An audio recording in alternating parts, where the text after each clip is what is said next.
Saluda Mayvi Rondón, coordinadora del Aula Virtual de Derecho Latinoamericano de CENLAE, espacio para la disertación jurídica sobre temas de interés para la región latinoamericana. Les damos la más cordial bienvenida a la videoconferencia de la mañana de hoy, organizada por CENLAE y Universitas Fundación para el Aula Virtual de Derecho Latinoamericano en su ciclo de conferencias Petróleo y Energía. Estamos transmitiendo en vivo a través del canal de YouTube de Universitas Fundación y utilizando la aplicación Zoom Meeting como aula virtual. Para darles tranquilidad a quienes se conectan utilizando esta aplicación, hemos realizado la revisión correspondiente y no hemos detectado fallas de seguridad, y en adelante estaremos transmitiendo todas nuestras videoconferencias por el canal de YouTube. Así que pueden escoger por dónde conectarse, por la plataforma Zoom o por el canal YouTube. Para mayor información sobre nuestra aula virtual y próximos eventos, los invitamos a que ingresen a nuestra página www.cenlae.online y en la página de Universitas Fundación www.universitasfundacion.com o envía un mensaje a la fanpage en Facebook y serás contactado. La conferencia de hoy es titulada Transición Energética, caso Costa Rica, sobre los recursos energéticos distribuidos. En esta conferencia se abordará los principales retos y desafíos que experimenta el sector eléctrico costarricense a partir de las condiciones regulatorias existentes y especialmente a partir de la llegada del fenómeno disruptivo que obliga a repensar cuál debería ser el rol del Estado. Nuestro conferencista invitado de esta mañana es el profesor costarricense William Villalobos. Profesor William Villalobos ha liderado la estructuración de importantes proyectos país en el área energética, telecomunicaciones e infocomunicaciones. Asimismo, ha fungido como consultor en temas de mejoría regulatoria en el campo de las energías renovables. En el 2018 fue reconocido entre los mejores 100 abogados in-house de la región en el índice GC Power List Central American de la revista londinense de Legal 500. Experto en regulación económica en competencia por la Universidad de Valladolid, máster en Derecho Constitucional Internacional, Desarrollo Humano por la UNED en Madrid, director y fundador de la Red Iberoamericana de Derecho de la Energía, RIDE, miembro de la Asociación Iberoamericana de Derecho de la Energía, ACIDE, miembro de la Asociación Iberoamericana de Estudios de Regulación, ACIER, y socio de la firma Ulver Bolio Montero. Antes de dar el derecho de palabra a nuestro profesor invitado, paso a indicar las normas, la dinámica para el público participante y la fase de preguntas y respuestas. Agradecemos que mantengan sus micrófonos cerrados o apagados durante toda la videoconferencia y por favor eviten activar la opción compartir pantalla en Zoom. Las preguntas y o comentarios deben hacerlas por escrito, a través del chat para quienes están en la sala virtual de Zoom o a través de la sección comentarios para quienes ven la transmisión a través del canal YouTube. Agradecemos que las intervenciones se refieran al tema que se está tratando y a los fines de dar paso al mayor número de comentarios o de preguntas, por favor deben realizar un comentario pregunta por participante. No olviden escribir su nombre y país donde se encuentran. Ahora bien, descrita la dinámica, le damos la más cordial bienvenida al profesor William Villalobos, profesor de la Universidad Latina de Costa Rica. Bienvenido, profesor. Bueno, muy buenos días. Agradecer desde luego a la universidad por la invitación que me ha cursado. Desde luego que agradezco también a CENLAE el haberme cursado la invitación para compartir con ustedes en este espacio virtual en tiempos de COVID un tema que no es ni por asomo sencillo, pero que además es un tema que reviste de suma importancia no solo en el caso costarricense. Ciertamente pues he centrado mi ponencia en función de lo que está sucediendo en Costa Rica, pero esto no es un tema ajeno a la realidad de los países de la región, en donde tenemos muchas coincidencias desde su tratamiento regulatorio, pero además de ello en función de cómo transitar y caminar de la mejor manera en los procesos de transición y transformación en el sector eléctrico. Voy a proceder a compartir pantalla para poner la presentación que tenemos para hoy. Y bueno, tal como se mencionó, vamos a hablar sobre todo del caso de los recursos energéticos en Costa Rica y cómo se está un poco cambiando el paradigma regulatorio acá en nuestro país. He considerado importante, por respeto a la audiencia, pues introducir algunas generalidades del sector eléctrico costarricense que sí dista de lo que sucede en algunos países de la región. Básicamente, estos son los actores que tenemos en el caso costarricense a nivel del sector eléctrico.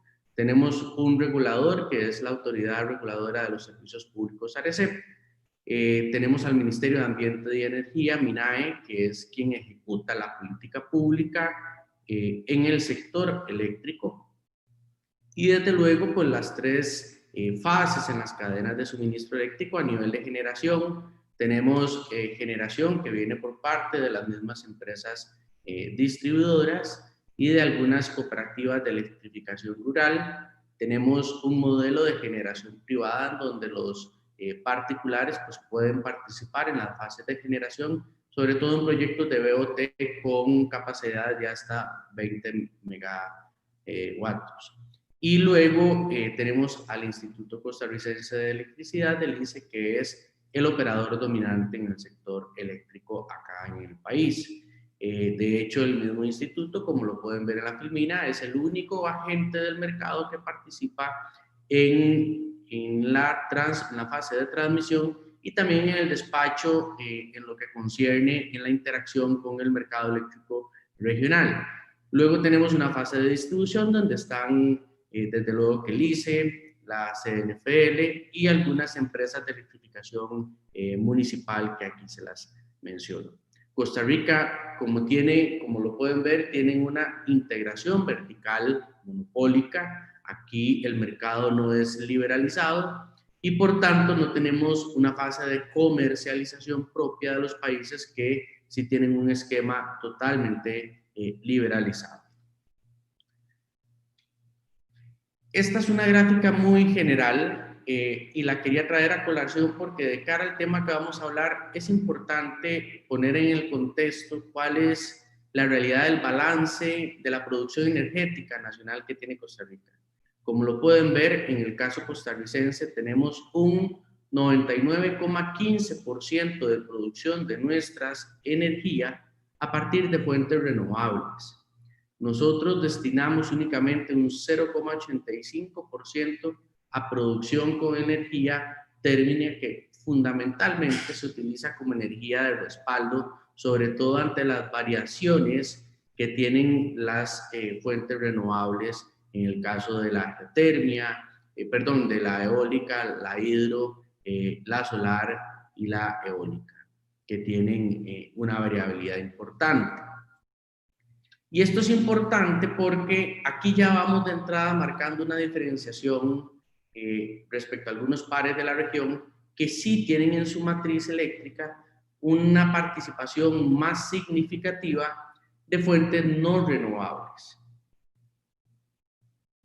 Pero quería ponerles esta filmina que tiene que ver con cuál es la experiencia solar en Costa Rica, que lamentablemente no es tan exitosa como lo han tenido países como Argentina, como Colombia, como Chile, México, antes del gobierno actual, he de decir, ¿verdad? En donde la participación del sector solar en nuestra matriz es apenas de un 1%. Estamos hablando de que la capacidad instalada hoy son apenas 50 megas, que representan 2.171 techos en instalaciones.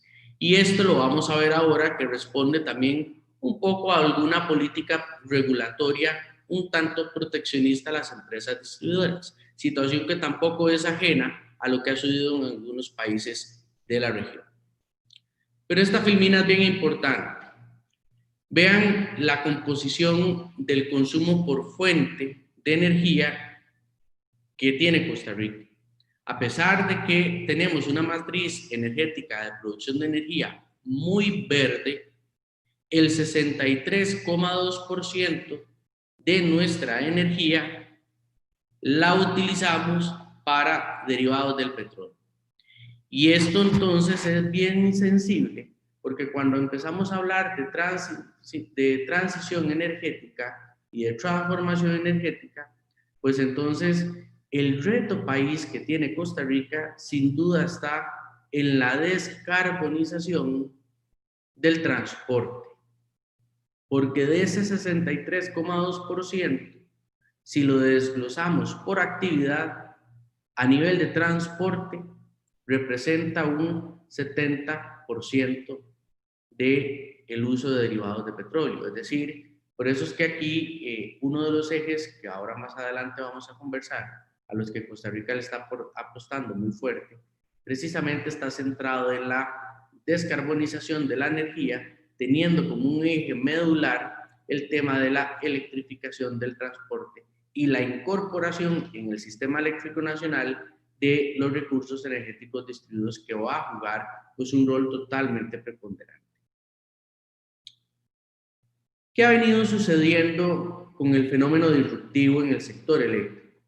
Y aquí tal vez es una mirada un poco más general. Lo primero que yo quisiera traer a reflexión es que uno de los mayores retos desde la óptica regulatoria en la que muchos de nosotros estamos, precisamente parte de dos aspectos sensibles. El primero, y es que los reguladores muchas veces no tienen información completa para tomar sus mejores decisiones regulatorias. Y aquí empezamos con los problemas de asimetría de información en manos de los reguladores. Y lo segundo es que la política pública, por lo general, por lo menos en nuestro país, no ha venido respondiendo con la misma velocidad del cambio paradigmático tecnológico.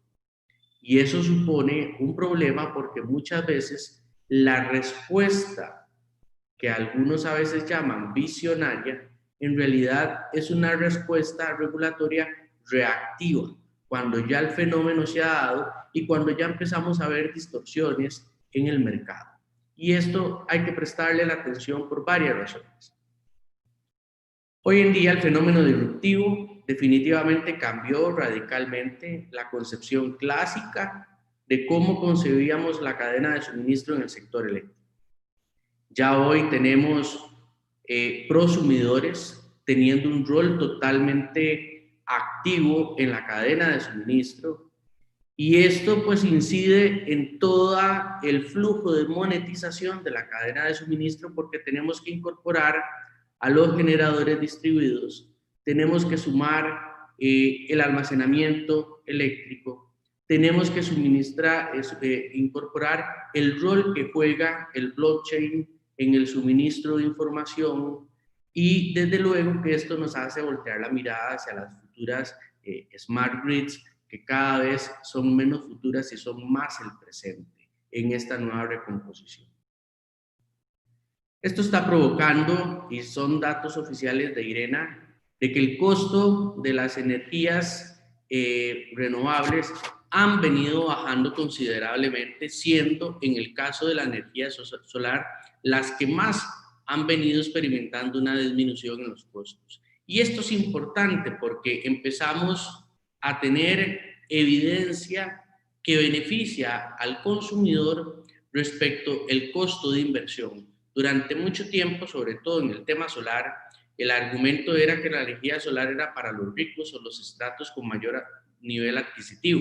Bueno, los costos y las caídas de precios en paneles y en almacenamiento están permitiendo que cada vez esta fuente de producción energética esté más asequible a cada uno de nosotros.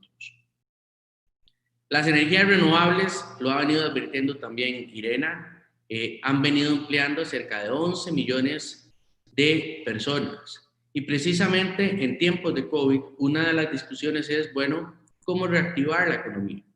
Y cada vez estamos centrando el debate, muchos de los países, en decir que precisamente las renovables van a jugar un papel preponderante en la reactivación de la economía, precisamente porque al final, aunque tengamos una pandemia, no podemos claudicar en los esfuerzos por cumplir las metas que muchos de los países signatarios suscribimos con los acuerdos de París.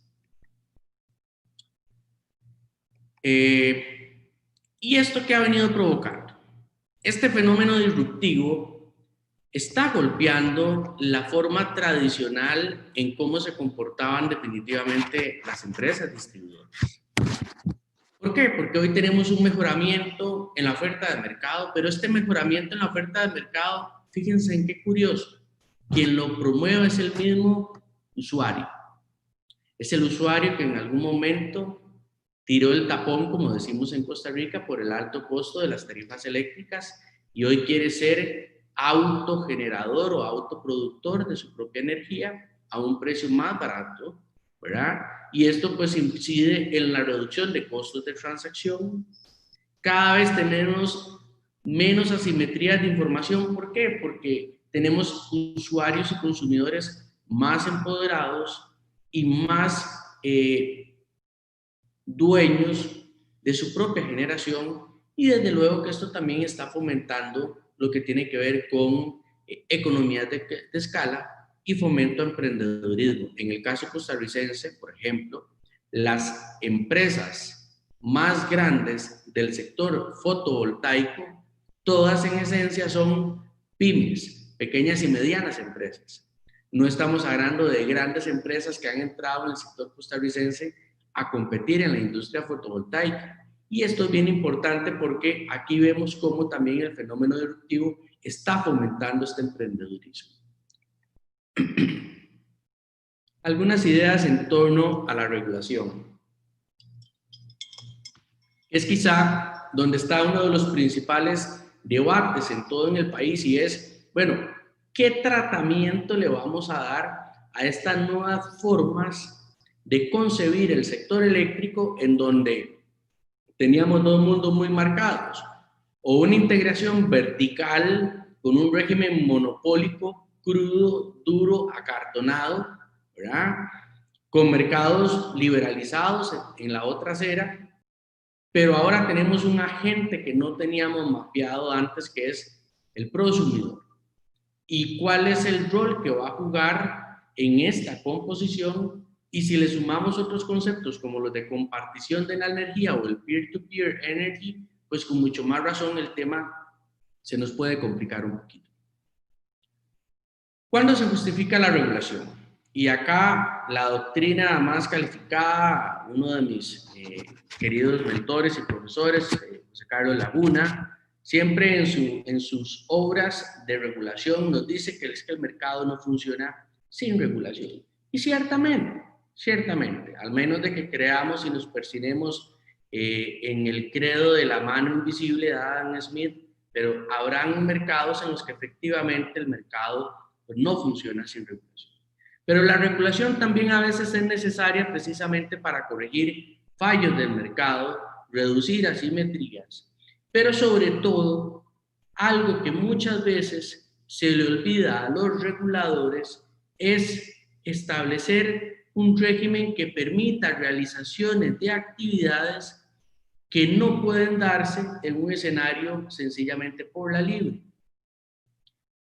Y aquí el rol del usuario es importantísimo, porque la regulación tiene que cumplir un rol preponderante orientado a garantizar un régimen de tutela al usuario, tema que muchas veces se olvida cuando se deja de lado precisamente ese rol que tiene que jugar el usuario.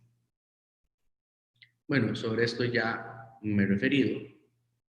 Y aquí quisiera entrar en un primer punto que es importante, y es que el fenómeno disruptivo que estamos viviendo, por ejemplo, en actividades como generación distribuida, como autoconsumo, como almacenamiento de energía o almacenamiento distribuido, en modelos como el peer-to-peer energy también, nos obliga a superar el concepto clásico de servicio público. Uno de los grandes errores y desaciertos por lo menos que en mi país, en Costa Rica, se ha dado, y sé que hay experiencias de otros países, fue que en algún momento calificamos a la generación distribuida como servicio público. Y entonces eso implica publificar la actividad, caerle con todo el peso regulatorio que el Estado impone. Y en realidad estas actividades tenemos que calificarlas nosotros como actividades de interés general. Sobre esto, desde que se dieron los procesos de liberalización en España, se ha escrito mucho, incluso varios profesores han escrito bastante sobre esto. José Carlos Laguna, Luis Ferney, Víctor Hernández Mendible, por citar algunos, todos han insistido en la necesidad de calificar estas actividades como servicios de interés general, que es muy distinto a desregular. Cuando hablamos de servicios de interés general, estamos partiendo de una premisa que es una intervención menos intensa por parte del Estado. Y esta intervención menos intensa del Estado tiene que voltear la mirada hacia un modelo regulatorio definitivamente que salvaguarde un régimen de derechos frente a los usuarios, pero que además permita una realización plena de la libertad de empresa bajo un régimen de competencia adecuado. Y esto en países como el caso costarricense, o el régimen está en un régimen monopólico, pues no es peccata minuta, y hasta ahorita está empezando a entenderse el concepto. ¿Cuál ha sido un poco la regulación actual que ha venido experimentando Costa Rica? Y quisiera comenzar hablando de generación distribuida para caer en el nuevo paradigma hacia los recursos energéticos distribuidos. Porque la generación distribuida en el caso costarricense fue como el hijo malcriado, ¿verdad? Fue el que vino a causar un cisma en la estructura clásica del sector eléctrico a partir del 2015, cuando por primera vez la actividad se empieza a regular. Y fíjense qué curioso, a partir de un decreto ejecutivo, a través de un reglamento, y todavía hoy Costa Rica, 5 años después, sigue sin tener una ley expresa que regule una actividad tan sensible y tan trascendente. Este modelo normativo que empezó a experimentar Costa Rica ha pasado por varios procesos. Hubo un pronunciamiento de la Procuraduría General de la República que vino a tratar de modelar cómo debía de entenderse la generación distribuida a partir de un marco legal, que en el caso costarricense es la Ley 7200, que está prevista únicamente para el modelo de generación de energía por parte de privados, pero es una generación que está orientada para la prestación del servicio público clásico de suministro eléctrico, no como opera en el modelo de generación distribuida, donde está esencialmente previsto para un tema de autoconsumo. Luego tuvimos un Plan Nacional de Energía que vino a trazar la visión país para los próximos 15 años. En este plan de energía, Costa Rica apostó decididamente por empezar a diversificar su matriz eléctrica. Uno de los problemas, a pesar de lo verde que es la matriz eléctrica costarricense, es que está centralizada principalmente únicamente en la generación hidroeléctrica. Y el país ya ha empezado a ver las consecuencias de esto. Bueno, todos sabemos que la construcción de centrales hidroeléctricas pues tienen un efecto importante a nivel de medio ambiente de cara a la producción de efectos de gas invernadero, reordenación de cauces de ríos, ¿verdad? Y desde luego que los altos costos que provocan este tipo de inversiones. Una de las apuestas decididas del Plan de Energía, Nacional de Energía es precisamente el fomento a la energía eólica y a la energía solar, porque estas dos energías pues sí entran dentro de las llamadas energías limpias, pero además tienen costos de inversión y de recuperaciones de inversión mucho más reducidos que lo que sucede clásicamente con la energía hidroeléctrica. ¿Y qué tuvimos posterior a eso? Básicamente la generación distribuida en Costa Rica ha venido transitando entre dos modelos regulatorios. Un modelo de medición neta sencilla, en donde simple y sencillamente la persona instala su sistema fotovoltaico en el techo de su casa. Tiene que tener un contrato de interconexión con la empresa distribuidora y a partir de ahí lo que se da es una inyección de los excedentes a la red de distribución y esos excedentes se reconocen en forma de neteo diferido a el prosumidor.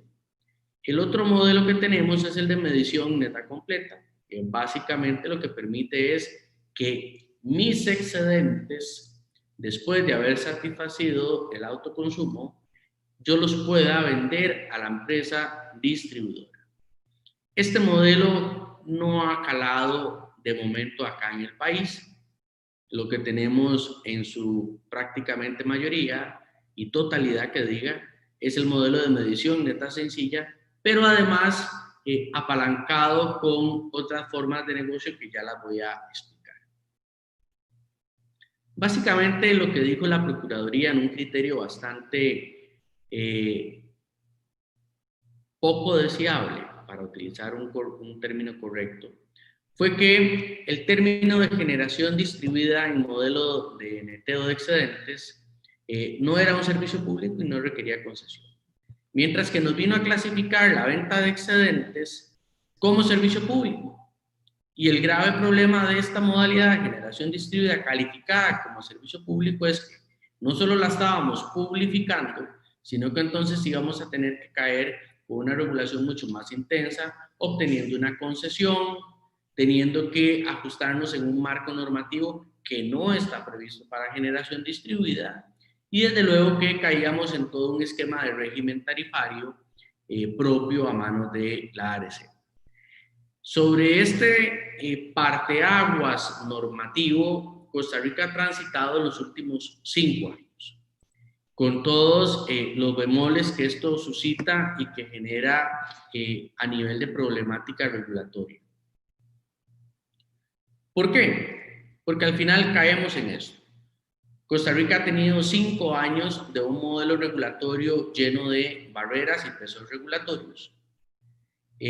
Por ejemplo, en nuestro país hay un tope de un 15% a los circuitos de las redes de distribución, en donde a hoy ya tenemos un 12% de esos circuitos cerrados, y no es que el circuito eléctrico no tenga capacidad, sí lo tiene.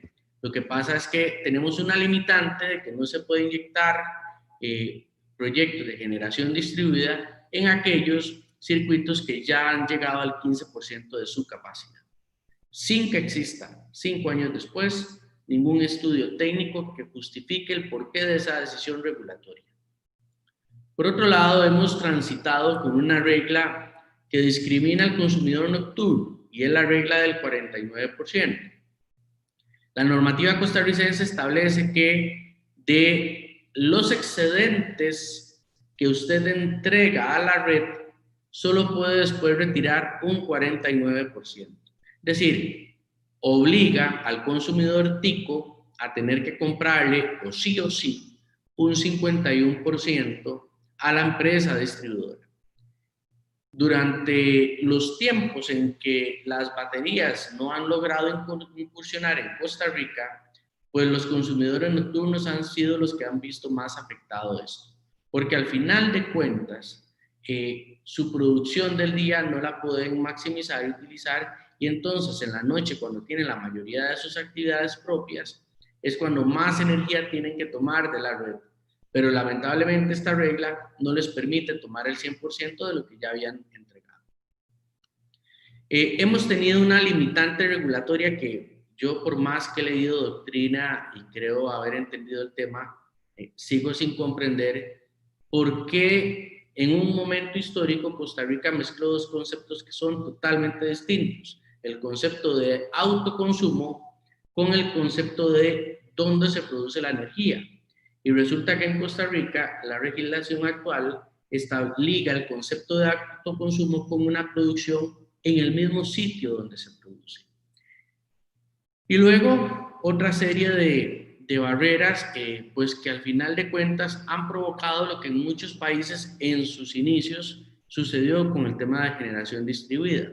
Y es que hemos encontrado un rol de juez y parte, un día sí y otro también por parte de las empresas distribuidoras. ¿En qué sentido? En el sentido de que durante un buen tiempo las empresas distribuidoras en este país han visto en la generación distribuida una amenaza a su esquema de negocio. Lo que pasa es que esto se dio en un momento porque en Costa Rica las empresas distribuidoras solo podían comprar y solo pueden comprar su energía que requieren al Instituto Costarricense de Electricidad.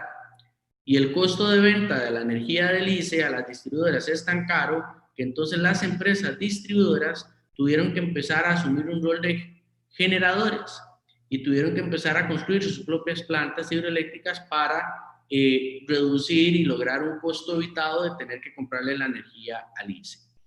5 años después, ya las empresas distribuidoras están viendo con ojos distintos la generación distribuida y algunas de ellas ya están incursionando precisamente en estos esquemas de negocio que ya voy a pasar a mencionar. Y ya para ir ajustándonos al tiempo de esta primera parte, pues ¿qué hay que hacer? Básicamente el debate tiene que centrarse en un modelo regulatorio que abandone el régimen de servicio público, que potencie los servicios de interés general y desde luego un debate que tiene que estar centrado en dos ejes. Un eje de descarbonización de la energía, de la economía, sobre todo en la capa de lo que es transporte público, y por otro lado, en el tema de fomento y regulación a las smart grids a partir de los recursos energéticos distribuidos. Y para eso Costa Rica hoy está discutiendo una nueva regulación y es el proyecto 22.009 que precisamente se llama Ley de Promoción y Fomento a los Recursos Energéticos Distribuidos. ¿Qué plantea esta nueva regulación? Bueno, básicamente potencia una generación de electricidad sostenible a partir de fuentes ya no solo solar, sino también biomasa y eólico. Va a reducir costos de suministro eléctrico porque empodera más al usuario costarricense precisamente a que sea autogenerador de su propia electricidad y permite nuevos esquemas en generación distribuida que no estaban regulados y que complementados con otros servicios auxiliares pues van a generar un mayor fomento sobre todo y estabilidad y seguridad a la red de distribución. Paso a explicarlos. El proyecto de ley incorpora el tema de los servicios auxiliares. Costa Rica tiene alrededor de 8 años de estar hablando del tema de servicios auxiliares sin dar una regulación adecuada y aquí estamos hablando de arranque en negro de la red, estamos hablando de respaldo, estamos hablando de soluciones de almacenamiento distribuido. Y por primera vez este proyecto de ley con una visión más integral viene a incorporar el tema de servicios auxiliares. Hay un eje de transformación en el sector eléctrico y aquí esto está ligado al tema del Plan Nacional de Descarbonización que tiene 7 ejes, todos orientados a una sustitución de la flota vehicular. Costa Rica tiene un parque vehicular de cerca de 2 millones de vehículos, de los cuales cerca de 1.130 son vehículos eléctricos, tenemos cerca de 700 motocicletas eléctricas y tenemos una red de cargadores a nivel nacional gracias a una ley de incentivos que también le endosa la responsabilidad a las empresas distribuidoras de tener toda una red de cargadores a lo largo y ancho del país. Y el proyecto también cumple con una apuesta importante que es lograr el 100% de acceso de suministro eléctrico. Costa Rica, a diferencia de otros países de la región, pues digamos que el tema de acceso a la energía no es un problema tan grave como lo tienen otros países, porque en el caso costarricense nos falta apenas un 0,6 para lograr el 100% de acceso, que equivale a 7.500 hogares costarricenses, distintos si lo comparamos proporcionalmente con las escalas de otros países de la región donde el tema de acceso pues sí es un poco más complicado. Esto ya lo mencioné. Y el proyecto incorpora 3 esquemas importantes de negocio. Lo primero, la medición virtual.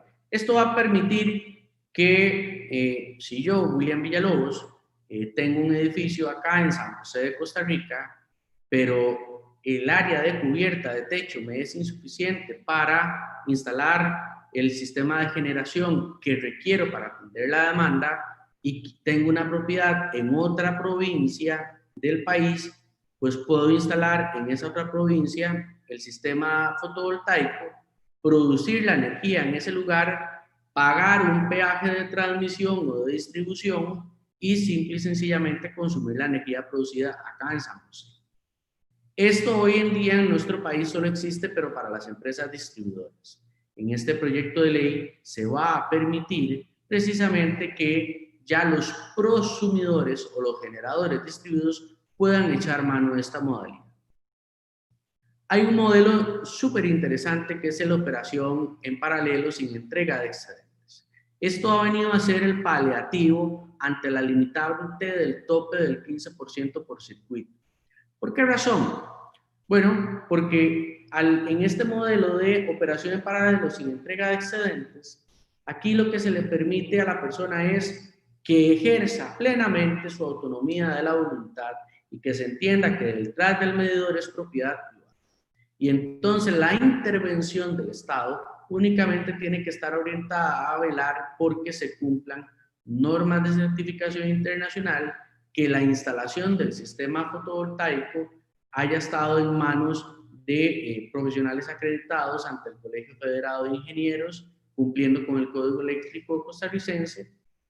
Y el otro tema que incorpora el proyecto de ley tiene que ver con el tema de almacenamiento, que quizá es lo más disruptivo a lo que nos estamos hoy enfrentando todos en el sector eléctrico. Por una razón muy simple, la batería viene a cambiarnos ya la forma clásica de cómo entendíamos los negocios, porque va a lograr estabilizar la red.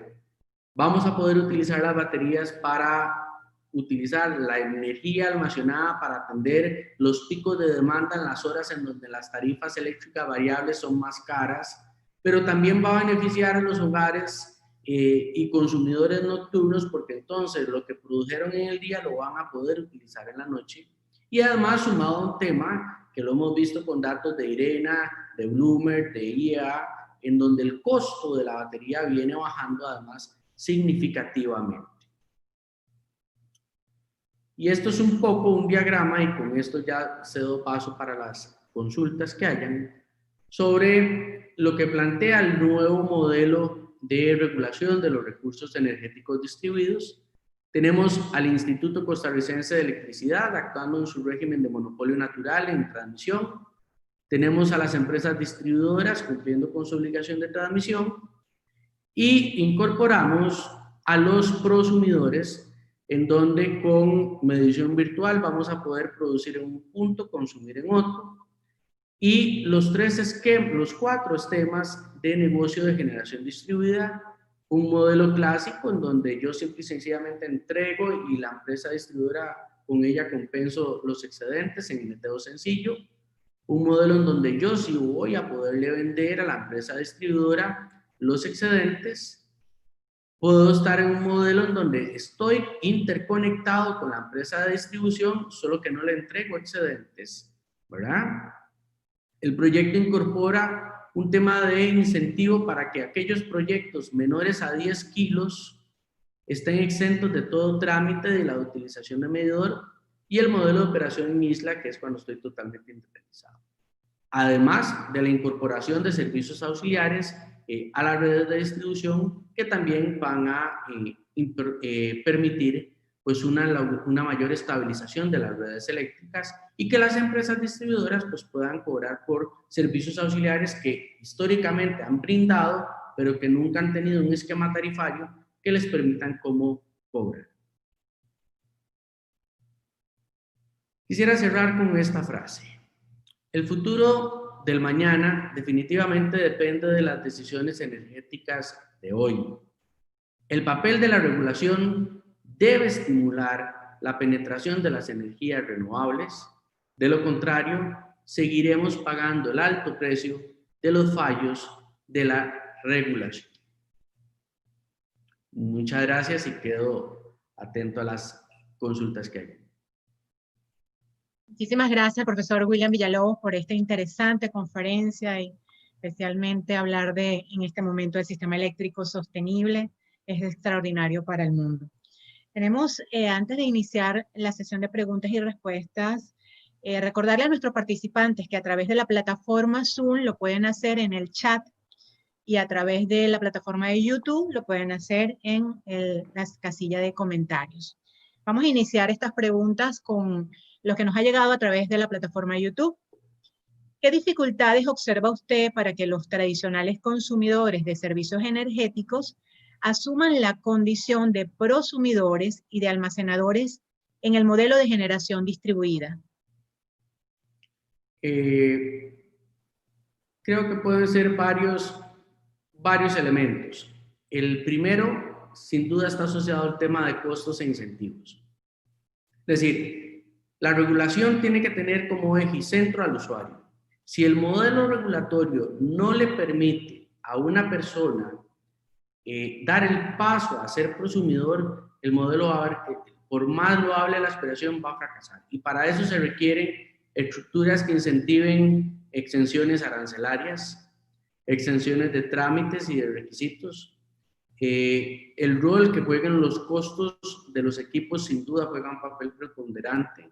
El fomento a los créditos verdes. Es decir, una cosa es la regulación y otra cosa es la visión de política pública. Y muchas veces sucede que o la visión de la política pública va por un lado y la regulación por otro, o a la inversa. Es decir, aquí necesitamos que la regulación sea óptima para asegurar el funcionamiento de la red, pero desde política pública tenemos que fomentar esquemas de financiamiento, de distribución de costes, de reducción y de incentivos fiscales que permitan que usted y yo nos animemos a instalar un sistema y a ser prosumidores. Pero también la regulación tiene que ser lo suficientemente clara para que las reglas del juego entre la empresa distribuidora que no me quiere ver como prosumidor me respete el derecho constitucional que tengo de generar la energía que yo quiera, porque el Astrosol no me cobra por eso. Excelente, profesor. Vamos a saludar a los comentarios que tenemos por acá en la plataforma Zoom y en YouTube y a nuestros participantes. Saludamos a Antonio Silva Arangura, el profesor nos saluda con un comentario, felicitaciones por la ponencia. También queremos saludar a la doctora Belén Ramírez, que la tenemos por YouTube. Y la siguiente pregunta que nos llega por la plataforma YouTube, ¿considera que la transformación de la matriz energética se debe desarrollar sobre la titularidad de los recursos naturales públicos o privados? Va a depender de cada país. En el caso costarricense, tenemos una integración monopólica y tenemos un régimen de demanialidad de los bienes del Estado, en donde sobre los recursos naturales que sean bienes demaniales del Estado, desde luego que ahí tendremos un régimen de intervención mucho más rígido del Estado, con un modelo de concesión, desde luego. Pero en aquellos otros escenarios donde el recurso natural no es un bien demanial del Estado, caso de la energía solar, el régimen de intervención del Estado definitivamente tiene que respetar la autonomía de la voluntad y tiene que ser un régimen que centre a la actividad exclusivamente como servicio de interés general. Y aquí es donde muchas veces el tema se tiende a confundir, porque si nosotros no empoderamos a los ciudadanos para autogenerar su propia energía, y como Estado no entendemos que nuestro rol es únicamente velar por la seguridad de la red, difícilmente vamos a lograr en la mayoría de nuestros países una penetración sustantiva en la matriz eléctrica de las fuentes de producción solar y en los esquemas de generación distribuida. Algunos países que nos llevan un poco más de camino a nosotros en Costa Rica, como en el caso colombiano como en el caso de Chile, los modelos de compartición de energía, de ese peer-to-peer, bueno, es fantástico. Yo desearía que en algún momento Costa Rica lleguemos a un punto de visión en donde empoderemos al ciudadano al punto de decir, tenemos un derecho autónomo a compartir la energía. Eso es como que si hoy llueve a las 2 de la tarde y yo pongo una palangana y recojo el agua llovida y después quiero compartirle esa agua que recogí al vecino, ¿por qué no lo puedo hacer igual con la energía? ¿Verdad? Pero va a depender de la política pública de cada país. Y aquí en Costa Rica hemos sido muy proteccionistas por el régimen monopólico que tenemos. En el chat de la plataforma Zoom, en Estados Unidos se ha incentivado impositivamente la generación de energías limpias, verbigracia solar. En California, 2018, se detectó una sobreoferta de la generación y las tarifas. Sí, ciertamente en California sucedió un tema de sobreinstalación.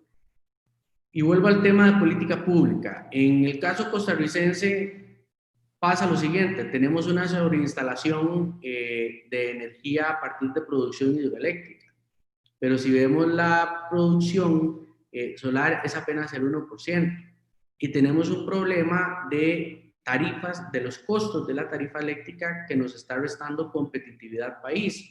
Tenemos empresas que se están yendo a Guatemala porque la tarifa en media tensión allá es un 46% más baja que acá. Cuando competimos con tarifas eléctricas con países vecinos como Panamá, sencillamente el industrial costarricense no puede. Entonces, ¿qué es lo que está pasando por lo menos en el caso costarricense y por qué el empresario, el industrial, el comerciante está viendo en el modelo de generación distribuida una solución realmente necesaria? Bueno, por el alto costo de la tarifa eléctrica y por el cómo incide en el precio final al consumidor el componente de la factura eléctrica. Aunque de pronto tengamos el discurso de las empresas distribuidoras que dicen en Costa Rica no hace falta más energía porque tenemos la capacidad instalada suficiente para atender la demanda país. Sí, claro, tenemos esa demanda y esa capacidad instalada para atender la demanda país, pero el problema es que es una energía sumamente costosa. Y en tiempos de COVID, si no hay plata muchas veces para pagar salarios, menos va a haber plata para pagarle a las empresas distribuidoras sus tarifas eléctricas. Sí, realmente el participante hace el comentario y ya le respondió su pregunta, que cómo podría anticiparse o manejarse ese posible escenario de que bajen excesivamente las tarifas y que esto pudiera impactar las inversiones a mediano plazo en el sector. Sí, uno de los principales oposiciones y preocupaciones de todas las empresas distribuidoras ha sido que precisamente su negocio es vender energía y que en su negocio de venta de energía pues tienen inversiones atadas a largo plazo porque acaban de construir una planta hidroeléctrica que tienen que pagársela al banco en 25 años y su proyección para pagar esa inversión es que iban a seguir creciendo sus abonados, sus clientes. Pero en el momento en que incorporamos generación distribuida, empieza a tener menos clientes. El problema no es la generación distribuida, el problema no es que las personas quieran generar su propia electricidad, el problema va a ser de diseño y de metodología tarifaria.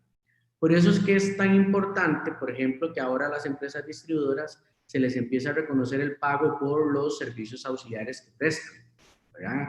Y que el manejo de estos recursos energéticos distribuidos pues tenga un costo. ¿Por qué?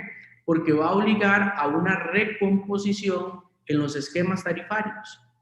Porque entonces las tarifas van a tener que ser lo suficientemente claras y transparentes para que también las empresas distribuidoras puedan repagarse por tener que tener redes cada vez con más capacidad, tener que tener redes eléctricas en buen estado, hacer inversiones de ampliación de redes y cobrar por esos recursos auxiliares, que ese es realmente el rol de las empresas distribuidoras. Pero insisto, en el caso costarricense, tuvimos que poner a las empresas distribuidoras a generar electricidad porque al ICE, que es al quien se las compra, y se las vendía muy caras. Entonces tuvimos que ponerlos a jugar un rol que no es el natural de una empresa distribuidora. Así es. En la plataforma YouTube tenemos una pregunta de Mariela Vega. ¿Existe una costarricense población en vulnerabilidad energética y debe ser la electricidad considerarse un mínimo esencial? Es que una pregunta, un comentario. Vamos a ver. Definitivamente yo sí creo que el acceso a la energía a partir de fuentes renovables debería de ser considerada en el ordenamiento jurídico como un derecho fundamental. Costa Rica, a lo largo de su historia, ha sido un defensor de los derechos humanos. No son pocos los precedentes que hay a nivel de convencionalidad. Y además, si revisamos el Corpus Juris Interamericano y varios tratados de derecho internacional público que Costa Rica ha suscrito, en muchos de estos cuerpos internacionales se habla del derecho al acceso de energía. Costa Rica y su Tribunal Constitucional a hoy no ha reconocido el acceso a la energía a través de fuentes renovables como un derecho fundamental, lo cual es un absurdo en el discurso, ¿verdad? Es decir, estamos en un contexto mundial en donde si queremos realmente ser consecuentes y cumplir con los objetivos del desarrollo sostenible, cumplir con los acuerdos de París, pues también desde el punto de vista de fomento de derechos humanos deberíamos tener una posición más clara, sobre todo en este tema de acceso a energía, porque entonces eso va a obligar a que la política pública y la regulación estén orientadas a la tutela de ese derecho o de ese mínimo esencial. El debate sobre si el acceso a energía debe o no debe ser considerado un mínimo vital es todo un tema. Hay posiciones antagónicas en varios países. Personalmente sostengo la tesis de que sí tiene que ser reconocido como mínimo vital, y eso va también orientado con el discurso de democratización energética y reducción de pobreza energética. Excelente. Víctor Salazar, saludos, profesor. ¿Puede tener paneles solares sin conectarlos a la red eléctrica? ¿Cómo sé cuánto tengo que pagarle a mi distribuidora eléctrica y si realmente es rentable? Vamos a ver, en el caso costarricense, efectivamente usted puede tener paneles solares sin estar conectado a la red de distribución. Ese modelo se conoce como operación en isla, es decir, usted está totalmente aislado de la red de distribución y no ocupa para nada a la empresa distribuidora. En ese escenario, usted no tiene que pagarle nada a la empresa distribuidora porque usted no está utilizando recursos de la red. Hay otro modelo que es operación en paralelo sin entrega de excedentes a la red. En ese modelo, ¿qué pasa? Usted está con su sistema conectado, está interactuando con la red de distribución, solo que los excedentes de energía, es decir, lo que le sobra cuando ya usted consumió la energía para atender su necesidad, ese excedente usted no se lo va a entregar a la empresa distribuidora, sino que lo va a almacenar, y entonces complementa el sistema fotovoltaico con una batería y empieza a almacenar sus excedentes. En ese caso, usted tampoco va a tener que pagarle a la empresa distribuidora porque usted no está consumiendo energía de la red de distribución. Ahora, como está interconectado, vas a tener a la red eléctrica como una batería, por si quiere utilizar energía de la red, y entonces va a pagar el consumo normal, según la tarifa, desde luego, que haya en cada país. Ana de Gobella, saludos. ¿Por qué el monto facturado en el recibo de electricidad puede variar de un mes a otro? Bueno, no sé si es una pregunta sobre caso costarricense o en términos generales, pero en términos generales la respuesta que le puedo dar para ser neutro con la respuesta es que las variaciones en el consumo de la factura va a depender de dos factores. Recordemos que en estos esquemas por lo general se instala un medidor bidireccional que precisamente mide lo que usted está entregándole a la red y lo que usted consumió, pero también hay un medidor de generación que también está midiendo lo que su sistema está produciendo. Y en esos ejercicios de compensación entre lo que usted consumió de la red eléctrica, lo que usted generó y el excedente que usted entregó a la red, pueden darse fluctuaciones en un mes a mes. ¿Por qué? Porque la producción de energía solar no es flat todos los meses. Hay factores climatológicos que inciden en el rendimiento de un panel para ver el comportamiento de generación. Desde YouTube, saludos de Dayana Agüero desde Costa Rica. Excelente. Doctor, ¿considera que en Costa Rica está dada la voluntad política para lograr las reformas normativas que requiere el tema? Quiero ser muy optimista y decir que sí. Es decir, tenemos 5 años de estar en un modelo regulatorio muy proteccionista hacia las empresas distribuidoras, hay que decirlo con ese nivel de transparencia, pero también en honor a la verdad y nobleza obliga a reconocer que sí he visto y he participado de diversas reuniones un cambio en la política pública y en el discurso político por parte del MINAE, que es el Ministerio de Ambiente y Energía, por parte del regulador, la ARECEP, y hasta de las mismas empresas distribuidoras. Pareciera ser que ya entendieron que el negocio es muy bueno, y entonces ya tenemos a un ICE metido en generación distribuida, a una compañía nacional de fuerza y luz también en generación distribuida, a Copelesca metida en generación distribuida. Es decir, vamos viendo cómo están entendiendo que no, hay una realidad. El modelo llegó para quedarse. Y lo peor que le puede pasar a una empresa distribuidora es que por no adaptarse al cambio, le termine pasando lo que le pasó a la empresa Kodak cuando salieron las cámaras digitales, o que le termine pasando lo que le pasó a los taxistas cuando surgieron Uber, Cabify, ¿verdad? Y los modelos de transporte colaborativo.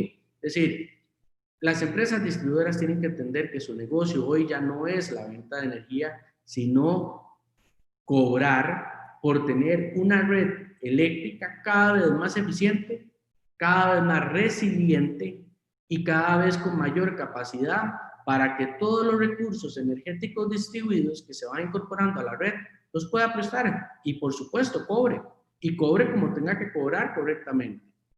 Y eso tiene que implicar pérdidas económicas. Así que quiero ser positivo. Costa Rica en este momento se está discutiendo 2 normas importantísimas. Un nuevo reglamento de generación distribuida que ya superó su fase de consulta pública en el MINAE, y este proyecto de ley de recursos energéticos distribuidos que ya concluyó su fase de consultas en la Asamblea Legislativa y está próximo a ser dictaminado para pasar a discusión a primer y segundo debate, y Dios primero, pues podamos tener por primera vez en Costa Rica una ley de recursos energéticos distribuidos. Excelente, y esperamos tener la oportunidad de escucharle cuando esa ley esté aprobada acá en nuestra plataforma a través de la aula virtual. Un gusto. Otra pregunta bien interesante, y es que piensa que la prestación de los servicios energéticos debe realizarse en régimen de monopolio estatal o de competencia, y de ser esta última, debe ser entre particulares o de estos con empresas estatales. Es una pregunta bien oportuna. Personalmente, desde mi óptica académica, soy partidario de los regímenes en competencia. Es decir, a mí no me gusta ver al Estado metiendo las narices en todo, porque hay actividades en las que el Estado es muy malo prestándolas.